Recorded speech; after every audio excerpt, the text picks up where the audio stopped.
नमस्कार बंधुरा तुम्हारे जন্য একটি দারুণ খুশির খবর যেখানে তোমরা দেখতে পাচ্ছ আইসিডিএস সুপারভাইজারে কিন্তু নিয়োগ প্রক্রিয়া শুরু হয়ে গেছে যেখানে তোমরা কোন কোন জেলা থেকে আবেদন করতে পারবে তার সম্পূর্ণ লিস্ট এখানে কিন্তু আমি দিয়েছি সম্পূর্ণ লিস্ট এখানে তোমরা দেখতে পাচ্ছ যেখানে দেখো লেখা আছে list of centre for the preliminary screening test with the code number list of the centre for the preliminary screening test with the code number প্রত্যেকটা জেলা থেকে তোমরা এখানে আবেদন করতে পারবে প্রত্যেকটা জেলার কিন্তু এখানে কোড নাম্বার কিন্তু দেওয়া আছে প্রথমে দেখো যেখানে দেওয়া আছে কলকাতা 1 নর্থ হচ্ছে কলকাতা হচ্ছে 2 এটা হচ্ছে সাউথ বারুইপুর এখানে ডায়মন্ড হারবার এখানে হাওড়া ছত্তিশগড় বর্ধমান আসানসোল পুরুলিয়া বাঁকুড়া প্রত্যেকটাই মেদিনীপুর তমলুক প্রত্যেকটা জেলার কিন্তু দার্জিলিং কালিম্পং জলপাইগুড়ি প্রত্যেকটা জেলার কিন্তু কোড নাম্বার সাথে তোমাদের কিন্তু জেলার নাম কিন্তু দেওয়া আছে আজকের এই ভিডিওতে আমি কিন্তু সম্পূর্ণ তথ্য তুলে ধরবো প্রথম থেকে ভিডিওটা শেষ পর্যন্ত স্টেপ বাই স্টেপ দেখতে থাকো একটিও পার্টও স্কিপ করবে না আমি আশিস তোমরা দেখছো তোমাদের প্রিয় ইউটিউব চ্যানেল ম্যাথমেটিক্যাল আড্ডা 247 যারা এই চ্যানেল নতুন আছে তারা অবশ্যই চ্যানেলটাকে সাবস্ক্রাইব করে পাশে থাকবে এবং ভিডিওটিতে একটা লাইক করবে এবং বন্ধুদের মাঝখানে শেয়ার করবে এবং কে কোন জেলা থেকে ভিডিওটা দেখছো অবশ্যই কমেন্ট করে জানাবে কে কোন জেলা থেকে ভিডিওটা দেখছো অবশ্যই কমেন্ট করে জানাবে এখানে তোমরা দেখতে পাচ্ছ নেম অফ দ্য অর্গানাইজেশন এখানে লেখা আছে দেখুন লেখা আছে department of the women development and welfare West Bengal এখানে তোমাদের নেম অফ দ্য অর্গানাইজেশন লেখা আছে department of Women Development and Welfare West Bengal. Name of the recruitment WB Anganwadi Supervisor Recruitment 2025 WB ICDS Recruitment 2025 Number of post বা number of vacancy তোমাদের আছে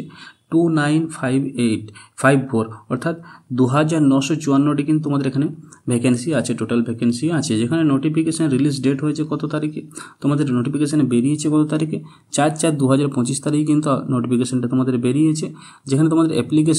application mode হচ্ছে তোমাদের অনলাইনের মাধ্যমে তোমরা কিন্তু এখানে আবেদন করতে হবে তারপর দেখো তোমাদের এখানে কি আছে দেখো সংরক্ষিত এখানে বিভিন্ন যে শূন্য পদগুলো আছে সেগুলোর মধ্যে এখানে ভাগ করা আছে অসংরক্ষিত অর্থাৎ ইউআর অর্থাৎ আনরিজার্ভড ক্যাটাগরির মধ্যে আছে 1475টা শূন্যপদ এসসিদের জন্য শূন্যপদ আছে 650টি শূন্যপদ এসটিদের জন্য আছে 178টা ওবিসি এ এর জন্য 296টা ওবিসি বি এর জন্য 207টা ফিজিক্যাল হ্যান্ডিক্যাপ্টের জন্য হচ্ছে 89টা এবং VHHI OH এর জন্য মোট শূন্যপদ আছে 59টা কিন্তু টোটাল এখানে শূন্যপদ তোমরা এখানে দেখতে পাবে এখন দেখে না তোমরা কিভাবে আবেদন করার পর তোমরা এখানে চাকরি পাবে কি পরীক্ষা তোমাদের হতে চলেছে দেখো পরীক্ষার 3টি অংশ কিন্তু অনুষ্ঠিত হবে প্রথমে 1 নম্বরে যেটা আছে প্রাথমিক স্ক্রিনিং পরীক্ষা যেটা হচ্ছে অবজেক্টিভ মাল্টিপল চয়েস প্রশ্ন থাকবে MCQ টাইপের প্রশ্ন থাকবে পার্ট 2 হচ্ছে লিখিত পরীক্ষা প্রচলিত প্রকার এরপরে হবে কি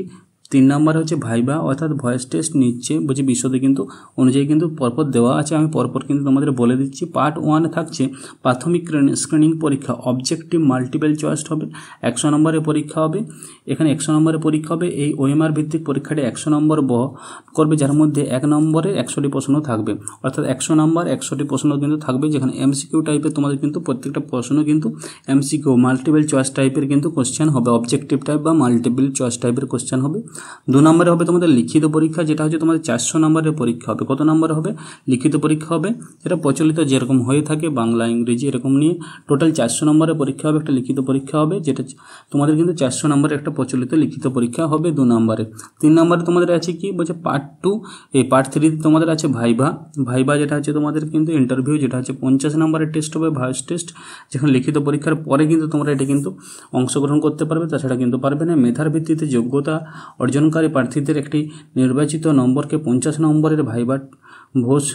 টেস্টের জন্য ডাকা হবে একটা 50 নম্বরের ভাইবা ভোজ কিন্তু তোমাদের টেস্ট হবে সেই টেস্টের উপর ভিত্তি করে তারপরে সব কিছু হয়ে গেলে সেটার উপরে প্যানেল করে তোমাদের কিন্তু নিয়োগ প্রক্রিয়া হবে তোমরা এখানে কিভাবে আবেদন করবে আবেদন করার জন্য তোমরা কি কোথায় চলে যেতে হবে তোমরা কি যেতে হবে wbicds.in এই অফিসিয়াল ওয়েবসাইটে তোমাকে চলে যেতে হবে তারপর তোমরা কিন্তু ডাউনলোড অপশনটি ক্লিক করে অঙ্গনওয়াড়ির যে নিয়োগ বিজ্ঞপ্তিটি বেরিয়েছে সেটা তোমরা দেখে নেবে এবং তা ভালো করে কিন্তু নোটিফিকেশনটা তোমরা তারপরে পড়বে তারপর তোমরা কিন্তু কি করতে হবে রেজিস্ট্রেশন করতে হবে এবং তারপরে অনলাইনে টাকা দিয়ে আবেদন ফি জমা করে কিন্তু তোমরা অবশেষে সমস্ত কিছু কিছু যাচাই করে কিন্তু কিছু ভুল না হয়ে যায় তারপরে তোমরা কিন্তু ফর্মটাকে সাবমিট করে দেবে। তারপরে তোমরা কিন্তু ফর্মটা সাবমিট করে দেবে। অনলাইন আবেদন শুরু হয়েছে কত 8/4/2025 তারিখ কিন্তু অনলাইন আবেদন শুরু হয়েছে। আবেদন জমা করার শেষ তারিখ হচ্ছে 7/6/2025 তারিখে কিন্তু তোমাদের আবেদনের শেষ তারিখ। ফি প্রদানের শেষ তারিখ হচ্ছে 7/6/2025 এবং অফলাইনে ফি প্রদানের তারিখ হচ্ছে 7/6/25 এবং পেমেন্ট চালানোর শেষ তারিখও কিন্তু তোমাদের হচ্ছে 7/6/2025 কিন্তু শেষ তারিখ, যেটা শুরু হয়েছে কত 8/4/2025 এবং শেষ তারিখ হচ্ছে কত 7/6/2025 তারিখ কিন্তু অ্যাপ্লিকেশন করার শেষ তারিখ তোমাদের। অ্যাপ্লিকেশন ফিজ অ্যান্ড হচ্ছে pay scale ICDS supervisor recruitment 2025। Application fees and pay scale ICDS supervisor recruitment 2025, যেখানে তোমাদের বেতন দেখো পে স্কেল কি আছে। মহিলা সুপারভাইজার বেতন হবে কত 7,100 টাকা থেকে শুরু করে 37,600 টাকা কিন্তু শুরু হবে, যেখানে তোমাদের গ্রেড পে থাকবে 3,600 টাকা। প্রত্যেক মাসে কিন্তু গ্রেড পে তোমরা পেয়ে যাবে। এটা হচ্ছে তোমাদের প্রত্যেক মাসিক বেতন, যেটা হচ্ছে তোমাদের 7,100 টাকা থেকে শুরু করে 37,600 টাকা প্লাস গ্রেড পে হচ্ছে 3,600 টাকা কিন্তু প্রত্যেক মাসে পাবে। ফি প্রদান হচ্ছে তোমাদের কত, ফি প্রদান হচ্ছে 160 টাকা, SC ST OBC হচ্ছে 20 টাকা। ফি প্রদান হচ্ছে তোমাদের 160 টাকা হচ্ছে নর্মাল। SC ST OBCদের হচ্ছে কোনো টাকা লাগবে না, কোনো টাকা কিন্তু লাগবে না, যেটা হচ্ছে তোমাদের নর্মালি হচ্ছে 160 টাকা। SC ST OBCদের কিন্তু কোনো রকম ফি এখানে কিন্তু আবেদন ফি কিন্তু তোমাদের লাগছে না। যেখানে তোমাদের প্রত্যেকটা জেলা থেকে কিন্তু আবেদন করতে পারবে। List of the centre for the preliminary screening test with code number দেখো দেওয়া আছে। প্রত্যেকটা জেলা থেকে আবেদন করতে হবে। প্রত্যেকটা জেলার কিন্তু কোড নাম্বার এখানে কিন্তু দেওয়া আছে। প্রত্যেকটি জেলা বাঁকুড়া, পুরুলিয়া, মেদিনীপুর, তমলুক, জলপাইগুড়ি, আলিপুরদুয়ার, কোচবিহার, শিলিগুড়ি, কলকাতা, ডায়মন্ড হারবার, প্রত্যেকটা কিন্তু ব্যারাকপুর দেখো প্রত্যেকটা দেওয়া আছে জেলার কোড নাম্বার, জেলার নাম এবং কোড নাম্বার কিন্তু তোমাদের এখানে দেওয়া আছে। সেখানে কোড নাম্বার ওয়াইজ তোমরা কিন্তু ফর্মটা ফিল আপ করবে, সেখানে কিন্তু দেবে। আগের বছরে কাট অফ মার্কস কত ছিল, আগের বছর যে পরীক্ষা হয়েছিল কতবার, সেখানে কিন্তু কাট অফ মার্কস কত ছিল, কাট অফ মার্কস হচ্ছে আউট অফ 400, 400-র মধ্যে তোমাদের কিন্তু কাট অফ মার্কস কত ছিল দেখো। তোমাদের এখানে প্রথমে কাট অফ মার্কস হচ্ছে জেনারেলের জন্য 180.5 কিন্তু কাট অফ মার্কস ছিল। OBC A OBC B এর জন্য কাট অফ মার্কস কত 156 হচ্ছে OBC A, R OBC B হচ্ছে 180.5 কাট অফ মার্কস ছিল। SC-তে কাট অফ মার্কস ছিল 164, ST-তে হচ্ছে 132, PH LDCP হচ্ছে 147, PH VH এর জন্য হচ্ছে তোমাদের 68 কাট অফ ছিল। PH HI এর জন্য তোমাদের কাট অফ আছে কত দেখো কত 83.5 83.5 এবং MSP এর জন্য 148.5 হচ্ছে তোমাদের এই কাট অফগুলো যেগুলো আমি বললাম। এটা হচ্ছে তোমাদের আগের বছরে কিন্তু কাট অফ, এটা হচ্ছে তোমাদের আগের বছরের কাট অফ, অর্থাৎ আগের বার যে পরীক্ষা হয়েছিল সের ভিত্তিতে কিন্তু কাট অফটা এখানে দেওয়া আছে। তোমরা পরপর কিন্তু দেখে নিতে পারো, প্রত্যেকটা কাট অফ কিন্তু আমি বলে দিলাম। WBICDS সুপারভাইজ রিক্রুটমেন্ট 2025 নারী ও শিশু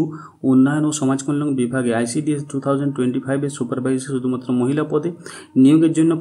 কমিশনের ওয়েবসাইটে পরীক্ষার মাধ্যমে কিন্তু অনলাইনের মাধ্যমে আবেদন করা যাবে। পশ্চিমবঙ্গের সমস্ত বাসীরা কিন্তু এখানে আবেদন করতে পারবে। কমিশন একটি প্রতিযোগিতামূলক পরীক্ষার করবে, যার ফলে ভিত্তিতে কিন্তু মহিলা ও শিশু উন্নয়ন ও সমাজ কল্যাণ বিভাগের অধীনে ICDS শুধুমাত্র মহিলা প্রার্থীরা কিন্তু আবেদন করবে। এইটা হচ্ছে অফিসিয়াল ওয়েবসাইট, তোমাদের হচ্ছে অফিসিয়াল ওয়েবসাইট দেখতে। আরেকটা অফিসিয়াল ওয়েবসাইট হচ্ছে www.pscwbapplication.in। এখানে কিন্তু তোমরা কিন্তু আবেদন করতে পারবে, যেখানে তোমাদের 14 মার্চ থেকে কিন্তু আবেদন শুরু হবে।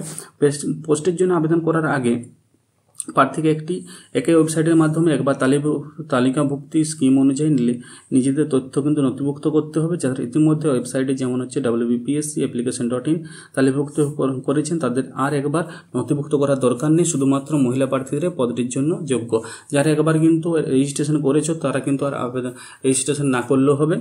সেই পুরোনো রেজিস্ট্রেশন থেকে তোমরা কিন্তু এখানে আবেদন করতে পারবে। তো বন্ধুরা, এই ছিল আজকে নিয়োগের বিজ্ঞপ্তির ভিডিওটি ভালো লেগে থাকলে অবশ্যই ভিডিওটিতে একটি লাইক করবে, শেয়ার করবে এবং কমেন্ট করে জানাবে কে কোন জেলা থেকে ভিডিওটা দেখছো। অবশ্যই নিজের জেলার নাম কমেন্ট করে জানাবে। তো বন্ধুরা, জয় হিন্দ, নমস্কার।